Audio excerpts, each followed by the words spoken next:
ලෝකයේ තිබිච්ච වෛද්‍ය විද්‍යාව ගැන විස්තර ටිකක් දැනගන්න තමයි.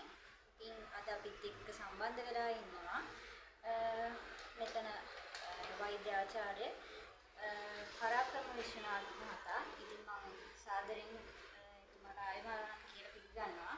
ආයුබෝවන්. ඉතින් අද අපේ මාතෘකාව වෙන්නේ මෙතන අලුත් يعني ඔබතුමාගේ අතීතය පිළිබඳ සහ මෙතන අපි පෙරදිග වෛද්‍ය පිළිබඳ පොඩ්ඩක් විස්තරයක් ඔබතුමාගෙන් දැනගන්න. ඉතින් මම කැමතියි ඔබතුමාගෙන් දැනගන්න කොහොමද මේක පටන් ගත්තේ අතීතය පිළිබඳ මට විස්තර ටිකක් ඔබතුමාගෙන් දැනගන්න. බොහොම ස්තුතියි.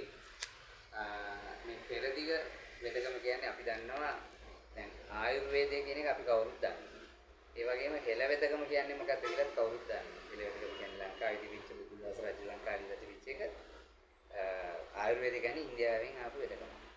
අපි මේ දෙකම නෙමෙයි අපි මෙතන කතා කරන්නේ. අපි කතා කරන්නේ පෙරදිග වෙදකම. අපි දන්නවා පෙරදිග කියන්නේ අපේ මේ ආසියාතික කලාපය. එතකොට අපි දන්නවා පෙරදිග අපරදිග කියලා කොටස් දෙකක් තියෙනවා. එතකොට මේ පෙරදිග අපි අපේ ලංකාවටත් ඒ කාලේ කියන්නේ පෙරදිග ධාන්‍යාගාරය කියලා. එතකොට මේ පෙරදිග ඒ තිබිච්ච මේ පෞරාණික වෙදකම් අපේ රටේ විතරක් නෙමෙයි. අපේ රටේ ඉන්දියාවේ සහ අනිකුත් ආසියාතික ඇතැම් රටවල ඒ තිබිච්ච ඉතාම වටිනා වෙදකම් අධිරාජ්‍යවාදීන් විශේෂයෙන්ම සුදු අධිරාජ්‍යවාදීන් ඒගොල්ලෝ රටවල් යටත් කරලා ඒ වෙදකම් නැති කරලා අවශ්‍ය ටික වරකම් කරගෙන ඒගොල්ලන්ගේ රටවලට අරන් ගියා. එතකොට ඒ ඉතුරු වෙලා තියෙන සුරක්ෂා වෙලා තියෙන වෙදකම් මේ පෙරදිග පැත්තේ තියෙන වෙදකම් වල එකතුවක් විදිහට තමයි අපේ මේ වෙදකම කරන්නේ. අපි මේක පෙරදිග වෛද්‍ය සංගමය කියලා මීට අවුරුදු 25කට 30කට විතර ඉස්සෙල්ලා අපි එකතු වෙලා හැදුනා. මේ පෙරදිග වෛද්‍ය සංගමයේ මම සභාපතිවරයා වශයෙන් කටයුතු කරනවා. එතකොට ඊට අමතරව මම එතෙන්ට යමු උනේ මගේ පාරම්පරික වෛද්‍යවරයෙක්. පාරම්පරික කියන්නේ නිකම්ම පාරම්පරික වෛද්‍යයෙක් නෙවෙයි මේ විද්‍යාව පිළිබඳ උපාධි තියෙන ඒ වගේම පශ්චාත් උපාධි තියෙන සහ ආචාර්ය උපාධියක් තියෙන කෙනෙක්. ඒකට අපි විද්‍යාත්මක දැනුම සහිත වෛද්‍යවරු. දැන් අපි දන්නවා මගේ පියත් වෛද්‍යවරයෙක්. ඒකට එයා ඉන්දියාවේ ඉඳලා ඒ වෙදකම ඉගෙනගෙන මෙහි විශේෂයෙන්ම සමේ රෝග වෙදකම කළා. ඒකට ඒගොල්ලෝ ඇත්තටම විද්‍යාව කියන එක දැනගෙන හිටියේ නෑ. ඒගොල්ලන්ට ඒක දැනගන්න ඕනේ වුණේ නැහැ. නමුත් අපිට අද විද්‍යාත්මක සුදුසුකම සහ විද්‍යාත්මක දැනුම වැදගත් වෙනවා. අද මේ බටහිර වෙදකමත් එක්ක සංසන්දනාත්මකව කතා කරන්න අපිට හැකියාව ලැබිලා තියෙනවා. අපි විද්‍යාත්මක සුදුසුකම් සහිත පාරම්පරික වෛද්‍යවරු නිසා. ඒ නිසා අපිට මේ ශක්තියෙන් අපිට රෝගීන් සුවපත් කරන්න අවකාශ ලැබිලා තියෙනවා. ඉතින් වෛද්‍යතුමනි එතකොට මා මෙතන මේ මධ්‍යස්ථානයේ පටන් ගන්න කොච්චර කාලයක් විතර වගේ වෙනවද? ඔව් මෙම ස්ථානය ඇතුළු ස්ථාන ගණනාවක් තියෙනවා. අපේ වෙදකම කරන මෙම ස්ථානය කටයුතු පටන් ගන්න දැන් අවුරුදු 2ක් විතර තමයි වෙන්නේ. නමුත් අපි ඊට වඩා විශාල විදිහට ව්‍යාප්තවාදී විදිහට වෙනත් ස්ථානවල මේ වෛද්‍ය මධ්‍යස්ථාන පවත්වාගෙන ගිහිලා තියෙනවා. අපි ඉදිරියට බලාපොරොත්තු වෙනවා රටපුරා මේ වෛද්‍ය මධ්‍යස්ථාන අපේ ශිෂ්‍ය ශිෂ්‍යාවන් හරහා ක්‍රියාත්මක කරන්න. මොකද අපි දන්නවා ආයුර්වේදය කියන්නේ ඉන්දියාවේ. එතකොට අපි දන්නවා චීනේ. එතකොට තායිලන්තේ. එතකොට කොරියාවේ. වගේ ආසියාතික රටවල තියෙන විශේෂම චීන කටු චිකිත්සාව කියන එක. මේ වගේ වෙදකම් ඇතුළත් සමෝදායන වෛද්‍යකමක් තමයි අපි ගාව තියෙන්නේ. එතකොට අපිට මේ සියලුම වෛද්‍යකම වල එකතුවක් කරා අවසාන ප්‍රතිඵලය රෝගියාට නිශ්චිත සුවයක් ඊටාම ඉක්මනින් තිරසාර විදියට ඇති කරලා දෙන එක. දැන් බටහිර වෙදකම අපි දන්නවා කරන්නේ දැන් අතේ ප්‍රශ්නයක් තියෙනවා නම් අත කපනවා. කකුලේ ප්‍රශ්නයක් තියෙනවා නම් කකුල කපනවා. නේද? අර ඔළුවේ ප්‍රශ්නයකට බෙල්ල නම් කපන්නේ නැහැ හැබැයි. නේද? එච්චරයි ඒගොල්ලෝ කපන්නේ නැත්තේ. නේද? මේ ඉතින් ඒක අපි තරයේ ප්‍රතික්ෂේප කරනවා මේ වෙදකම.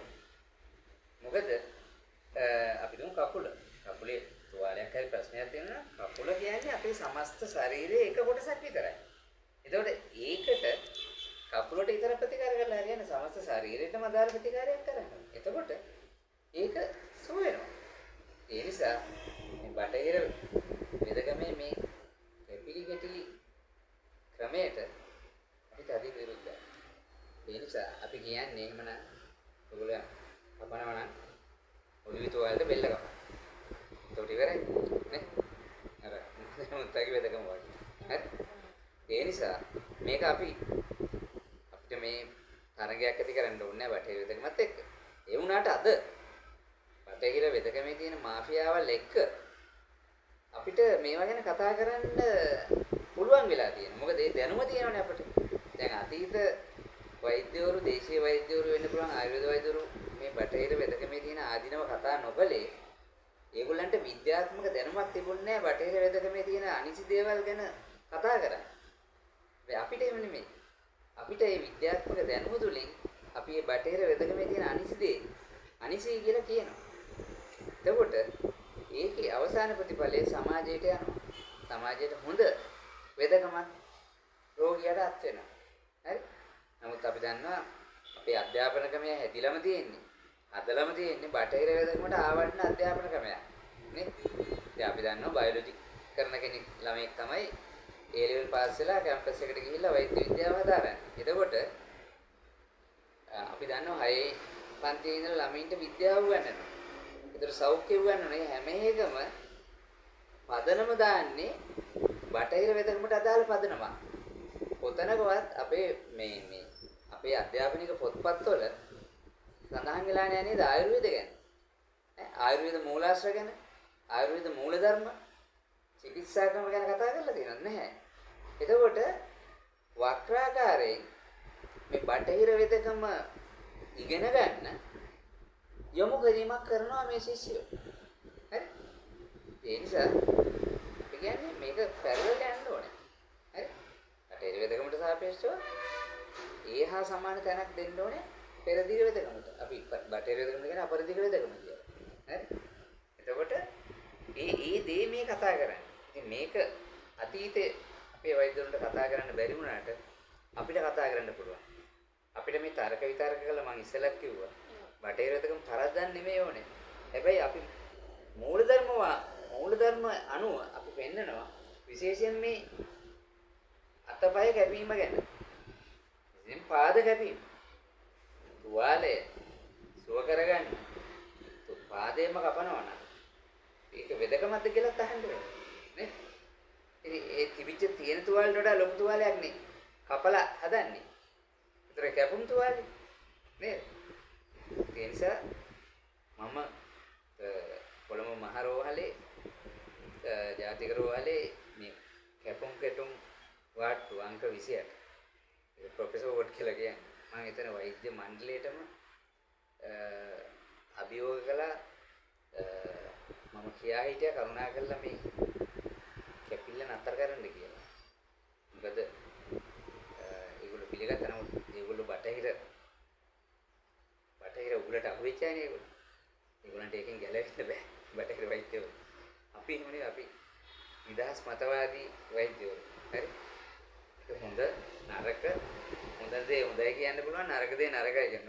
අපි දන්නවා මේ බටහිර වෛද්‍යවරුන්ට නරක දේ නරකයි කියන්නත් බැරි දේවල් තියෙනවා. ඒගොල්ලන්ට කිව්වොත් ඒගොල්ලන්ගේ වෙදකමින් අයින් කරන සයිස් එකට තියෙනවා. ඒ නිසා ඒගොල්ලෝ අද අඳගොළු බීරන්ගේ තත්ත්වයට පත් වෙලා තියෙනවා. මේ මහාචාර්ය උපවා මගේ මේ තරක වලින් පස්සේ ඒගොල්ලෝ මට ස්තුති කළා. එහෙම මේ පෙන්න දීප ගැන. ඒ නිසා මේ යම්කිසි මම මේ කතා කරන්නේ යම්කිසි විවාදයට තුඩු දෙන කාරණා ටික.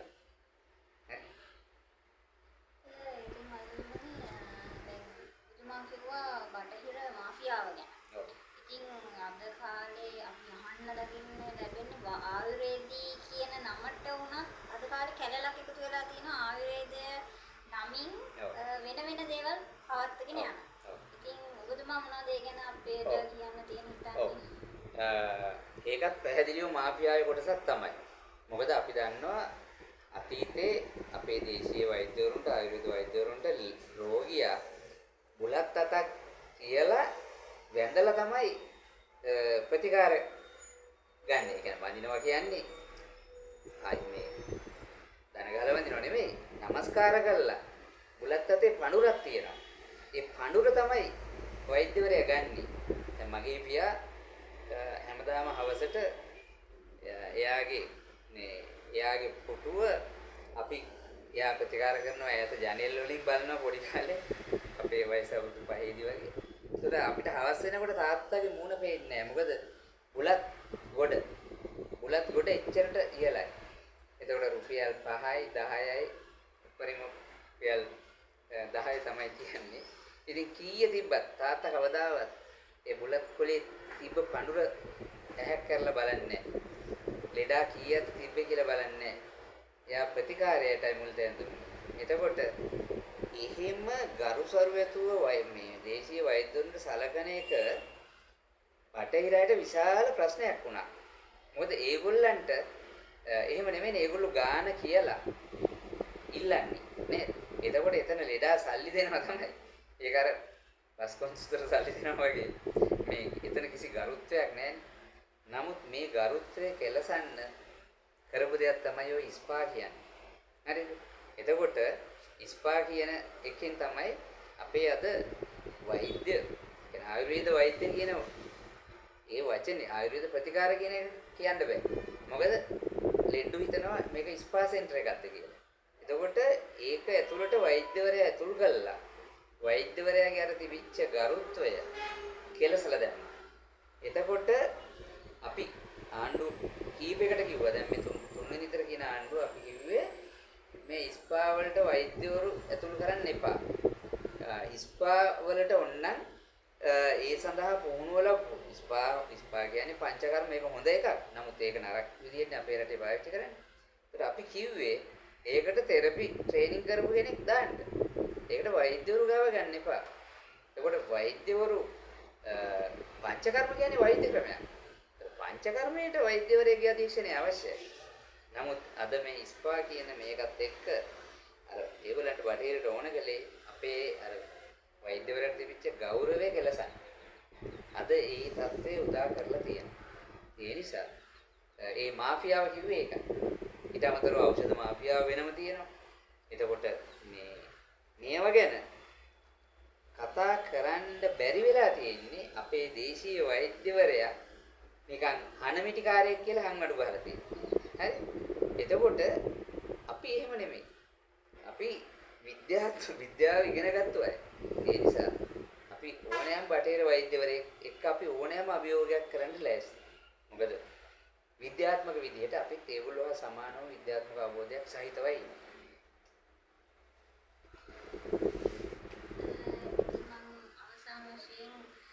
ඔබතුමාගේ දැනගන්න කැමති වෛද්‍යතුමනි ඔබතුමාගේ ඉදිරි බලාපොරොත්තුව අපේ මේ පෙරදිග වෛද්‍ය විද්‍යාව විශේෂයෙන්ම මම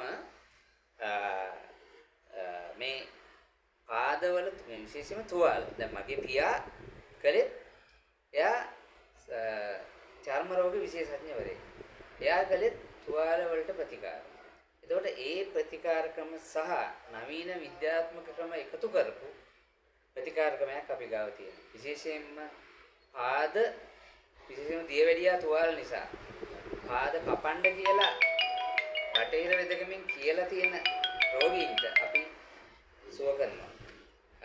අපි ප්‍රතිකාර තුවාලෙට දාන ගමන් එයාගේ ශරීරයට අවශ්‍ය ඖෂධ ලබා දෙනවා. ලබා දීලා එයා බොහොම ඉක්මනට සුව කරනවා. අද අපි දන්නවා දියවැඩියා තුවාල තියෙන අය අවුරුදු ගණන් ප්‍රතිකාර ලබනවා. බටහිර වෙදකමේ ඒකට පැහැදිලි ප්‍රතිකාරයක් නැහැ.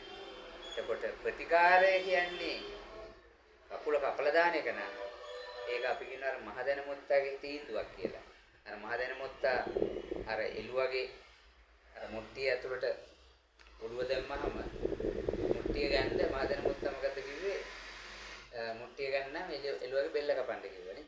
ඉතින් ඒ එකක් තමයි බටේර වෙදකම මේ තුවාල වලට ප්‍රතිකාර කරන්න විදියක් නැතුව කකුලම කපලා දානවා. ඒ නිසා මේක කොහොම ගැඹුරින් විවේචනය කළත් අපිට විවේචනය කරගෙන ඉන්නේ අපි ඒකට ක්‍රියාවෙන් උත්තර දෙනවා. ඒ නිසා අපි රෝගීන්ට කියනවා අපිව මුණ ගැහෙන්න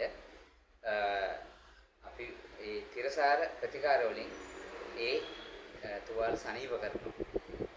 මේ සඳහා අපේ ජංගම දුරකථන අංකය මම ප්‍රකාශ කරන්න 077 470 23 17 මේ අංකයට කතා කරලා අපි මම විතරක් නෙමෙයි මේ පෙරදිග වෙදකම කරන අපේ විශාල වෛද්‍යවරු සංඛ්‍යාවක් මේ ලංකාවේ ඉන්නවා.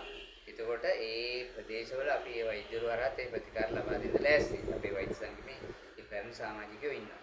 ඒ නිසා අපි ඒ විදිහට කටයුතු කළා මේ අපි මේ පෙරදිග වෙදකමින් සුව කරගත හැකි ඒ රෝගී තත්ත්වයන් නිට්ටාවටම සුව කරගෙන අතුරු ආබාධ රහිතව ස්වභාවික වෙදකම අනුසාරයෙන් අපි මේ කටයුතු ඉටු කරගනිමු කියන පණිවිඩය දෙන ගමන් මම අද මගේ